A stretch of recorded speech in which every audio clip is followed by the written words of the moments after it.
আসসালামু আলাইকুম। আজকে আমি টরন্টোর খুব সুন্দর একটা জায়গায় ঘুরতে যাব। বলা চলে যে আমি 11 বছর ধরে টরন্টোতে আছি, বাট এই জায়গাটাতে এখনও যাই নাই। সো এর জন্য আমি খুব এক্সাইটেড। আর কেন যাই নাই সেটা অবশ্যই আস্তে আস্তে ঘুরতে ঘুরতে বলবো। তো এখন হচ্ছে গিয়ে আছে আমি স্টেশনে, মানে সাবওয়ে স্টেশন থেকে বের হইলাম। কিভাবে আসছি, এখানে যাওয়াটা একটু প্যাচাইল্লা, তো এর জন্যই অ্যাকচুয়ালি যাওয়া হয় নাই প্রথম কারণ। আর আজকে আমি আসছি হচ্ছে গিয়ে আমার ননদের সাথে, তো ও হচ্ছে কি একটু চিনে, সো এই কারণে আমি ওর পিছে পিছে সুন্দর করে ঘুরতে বেরোয় গেছি। খুবই সুন্দর ওয়েদার, দারুণ একটা দিন এবং খুব সুন্দর একটা জায়গায় যাচ্ছি। আশা করি আপনাদের ভালো লাগবে আমার সাথে ঘুরতে। আমরা এখন মানে লিটল বিট পাহাড় বায়ে উপরে উঠতেছি। এই ওয়ালগুলো দেখলে বোঝা যাচ্ছে যে আমরা ক্যাসালোমাতে ঢুকবো না। টরন্টোতে যারা আছেন তারা সবাই মোটামুটি জানেন যে ক্যাসালোমা টরন্টোর একটা খুবই মানে ট্যুরিস্ট প্লেস, একটা ভিজিট করার খুবই একটা দারুণ জায়গা। সো আমি হচ্ছে আজকে এখানে আসছি। সো একটা লিটল বিট পাহাড় বেয়ে আমরা উপরে উঠছি, যে ক্যাসালোমার ইগুলো দেখা যাচ্ছে, মাথাগুলো দেখা যাচ্ছে এবং পুরো ক্যাসেলটাও এখান থেকে দেখা যাচ্ছে। তো চাইতে থাকি। আজকে 11 বছর ধরে টরন্টোতে থেকে এই জায়গাটাতে একদমই আসা হয়নি, বাট আমার অনেক শখ ছিল আসার। আজকে বুঝলাম যে গাড়ি ছাড়া এখানে আসাটা যে কি পরিমাণ মানে শারীরিক ব্যাপার, স্ট্রেংথের ব্যাপার। 2বার সাবওয়ে চেঞ্জ করে, তারপরে বাস ধরে, হিলে উঠে, তারপরে আমরা আমাদের শেষ পর্যন্ত আমাদের গন্তব্যে আসতে পারছি। তো এই হচ্ছে গিয়ে পুরো ভিউ ক্যাসালোমার। কি দারুণ না?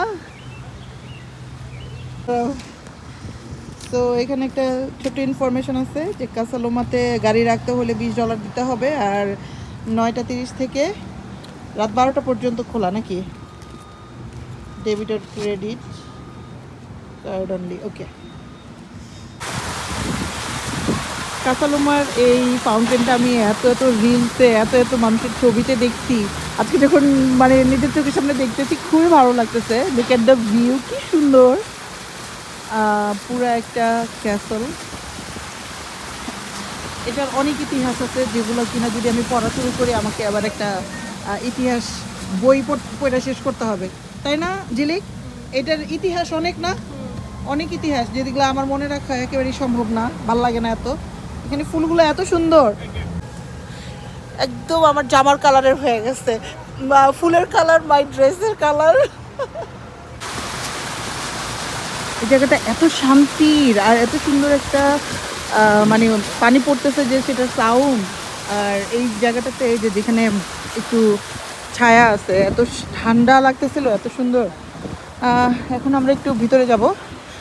ভিতরে বলতে এই বাইরেই ঘুরবো, এটার ভিতরে ঢুকতে প্রায় $45 মতন মনে হয় লাগে। তো বাহিরে এত সুন্দর যে ছবি তুলে তুলে সারাদিন লেগে যাবে। এটা একটা খুব সুন্দর আইসক্রিম বার। এগুলো আর্টিফিশিয়াল ফুল, বাট এখানে অনেক রিয়েল ফুলও আছে। আর এটা হচ্ছে কি আইসক্রিমের বার দোকান, আইসক্রিমের দোকান। কি সুন্দর একটা টেম্পুর উপরে সাজায় দিছে। আর এই হচ্ছে কি আমাদের ক্যাসালোমা বিশাল ক্যাসেল। হ্যাঁ,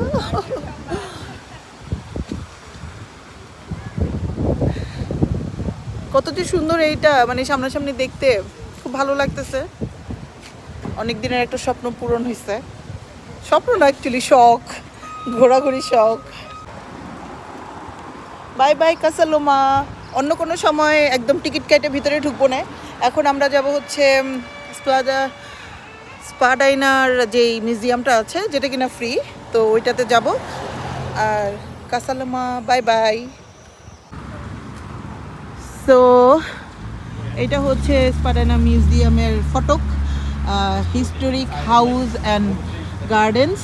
সো আপনারা যারা ফ্রি কোনো ইভেন্ট চান, ফ্রি ঘোরার জায়গা চান হিস্টোরিক্যাল আমাদের টরন্টোতে, সো আপনারা চলে আসতে পারেন। এই হচ্ছে গিয়ে এটার মানে গেট অত বেশি একেবারে রাজকীয় বা সেরকম না, বাট আমরা ভিতরে ঢুকে দেখি কী অবস্থা এখানে।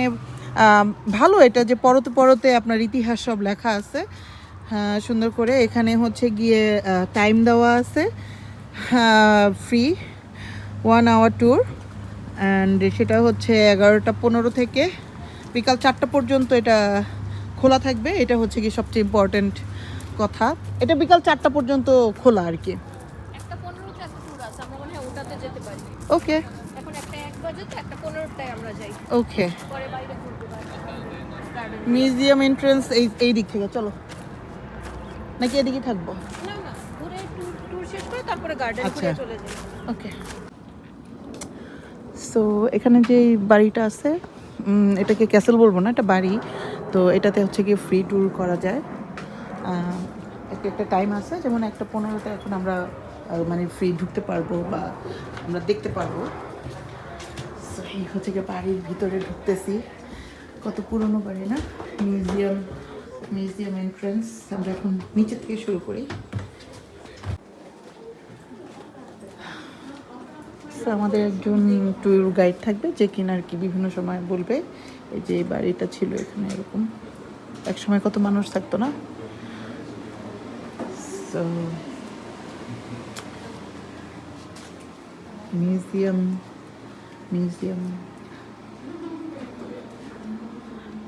বলতে এই বাড়ির আর কি কীভাবে বানাইছে, কবে বানাইছে সেগুলোই। সো এই বাড়িটা কখন কিভাবে বানাইছে, কি থাকতো, ওগুলো নিয়ে আমাদেরকে এখন মেবি একটা দিবে, ছোটোখাটো ব্রিফ করবে। Home of the Austin family from 1866 until 1982. Today it is a museum restored to what the house would have looked like in the 1920s, when the second and third generation of Austins lived here.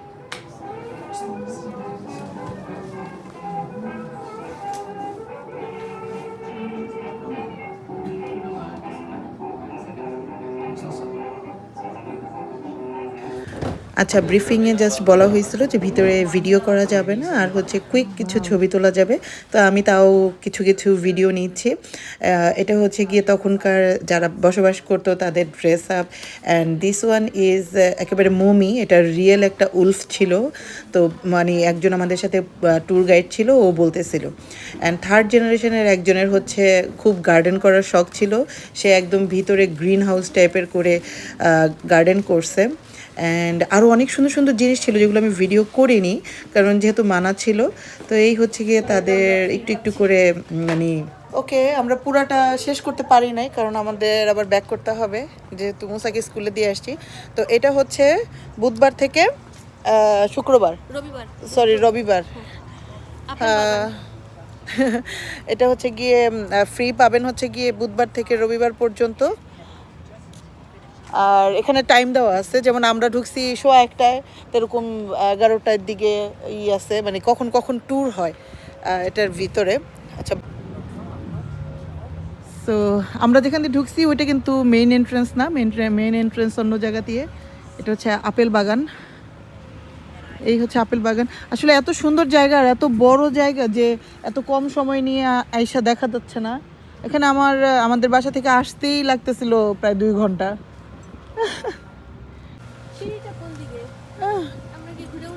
পরিমাণ সুন্দর একটা বাগান, একদম মানে English মুভিতে যেরকম দেখায় ওরকম বাগান একটা। এই চাপকলটা দেখে আমার সেই বাংলাদেশের গ্রামের চাপকলের কথা মনে পড়ে গেছে। আর ভিতরটা পুরোটা দেখতে পারলে অনেক ভালো লাগতো, বাট আমার সাথে সময় নাই যেহেতু। এখানে যে থাকতো মানে লাস্ট যেই মানে থাকতো পরিবারের লাস্ট যে সদস্য এখানে ছিল, সে হচ্ছে গিয়ে খুব গার্ডেন পছন্দ করতো। তো এর জন্য এই সাইডটা পুরোটা অনেক গার্ডেন দেওয়া। হ্যাঁ, পিছনে যতখানি জমি তারা পাইছিল পুরোটাই হচ্ছে গার্ডেন দেওয়া। আমরা এখন হচ্ছে গিয়ে হিলের উপরে, এই হিলটা হচ্ছে সিঁড়ি বাওয়া শুরু করব। 120টা না 112টা সিঁড়ি আছে এখানে। ওই যে হচ্ছে কি নিচে আমরা কত হিলের উপরে, লেক না তো মানে রাস্তা কত নিচে। বিসমিল্লাহ বলে শুরু করি। আছে ওই যে লেকের একটা সুন্দর ভিউ পাওয়ার জন্য একটা ড্রাইভওয়ে। আচ্ছা আচ্ছা।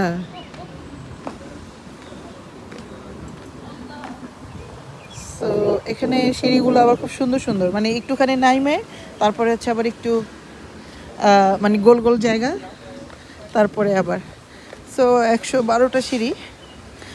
যেই প্রথমে আমার ভিডিওর প্রথমে যে হিল দিয়ে আমরা উপরে উঠছিলাম ওইটা হচ্ছে গিয়ে একদম এইভাবে করে উপরের দিকে উঠায়। এই সিঁড়ি বেয়ে আপনি চাইলে উপরে উঠতে পারেন, তো আমরা তখন চুজ করছিলাম যে না, আমরা সিঁড়ি বেয়ে উপরে উঠবো না, কারণ ওটা পারবো না। এর থেকে হিল দিয়ে আস্তে আস্তে ছোট ছোট স্টেপ করে উঠতে পারবো, কিন্তু এখন নামার সময় হচ্ছে গিয়ে নামতেছি। উফ, এই যে ছোট ছোট দুর্গগুলা দেখতে ভালোই লাগে না? সকালে সকালে বসে থাকা উচিত। হ্যাঁ, মানে আর বাচ্চা কাচ্চা নিয়ে এসে যে এখানে মজা করবো তার উপায় নাই, বাচ্চাগুলা তো কোনো একটা মজার ভিতরেই থাকে না।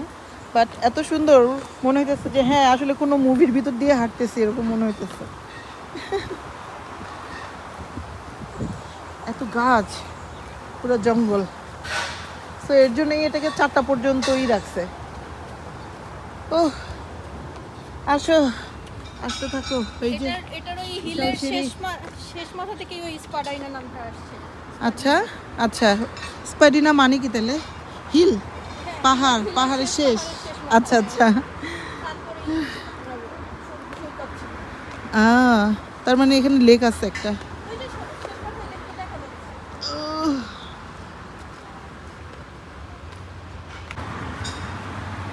So, এই হচ্ছে গিয়ে আমাদের উপরে ওঠার সিঁড়ির একদম শুরুটা, যেখান থেকে আমরা উপর থেকে নিচে নেমে আসছি। এই যে এখানে একটা আছে কি, বালডিউইন স্টেপস।